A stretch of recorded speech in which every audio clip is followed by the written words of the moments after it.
دوسرا تھسلونیکیوں تیسرا باب۔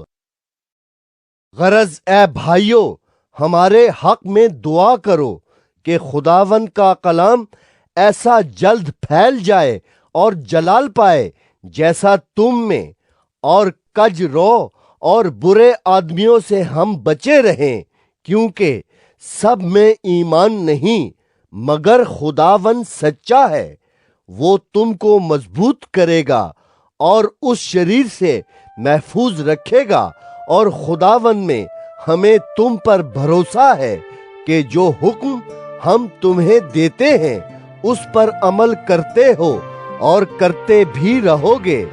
خداوند تمہارے دلوں کو خدا کی محبت اور مسیح کے صبر کی طرف ہدایت کرے۔